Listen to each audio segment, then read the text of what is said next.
होली की नगरिया में दिल झूम के नाचे ना।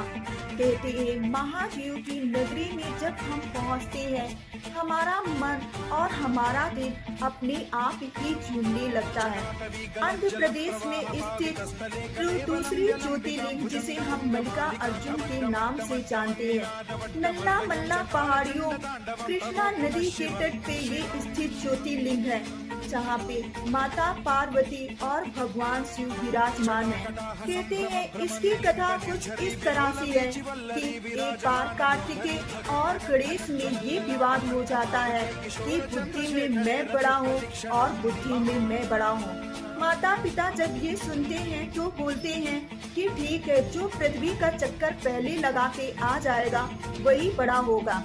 कार्तिकेय अपने मूड के वाहन के साथ निकल जाते हैं और मन ही मन खुश रहते हैं कि मैं तो आ जाऊंगा और ये कैसे अपने सवारी चूहे के साथ जाकर इतनी जल्दी आ पाएगा। जब कार्तिकेय निकल जाते हैं तो गणेश भगवान अपनी माता पिता को बैठाते हैं और उनकी परिक्रमा करने लगते हैं और बोलते हैं माता पिता से बड़ा इस संसार में कोई नहीं है और इनकी परिक्रमा ही सबसे बड़ी है। ये देखकर भगवान भोलेनाथ और माता पार्वती खुश हो जाती हैं, उन्हें वरदान देती हैं कि देवताओं में तुम प्रथम पूजनीय रहोगे, बुद्धि और ज्ञान बल के तुम देव माने जाओगे, तुम्हारे बिना ये पूजा अधूरी मानी जाएगी।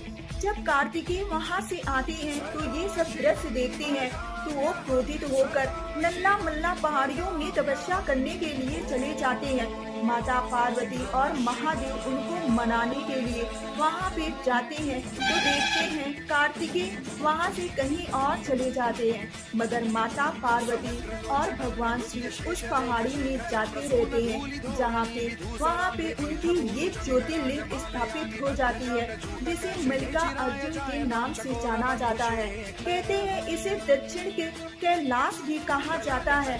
महादेव की इस ज्योतिर्लिंग की महिमा अद्भुत है, जो भी भक्तगण यहाँ पे जाते हैं दर्शन करते हैं स्वयं साक्षात महादेव और माता पार्वती के दर्शन पाते हैं और वो धन्य हो जाते हैं। इसे माता पार्वती और महादेव माँ का भी वहाँ वास है, इसलिए इसे शक्ति पीठ के नाम से भी जाना जाता है। धन्य है वो भक्त जिनके चरण पड़ते हैं उस नगरी में और धन्य हो जाता है ये जीवन महादेव के दर्शन से, महादेव के दर्शन से।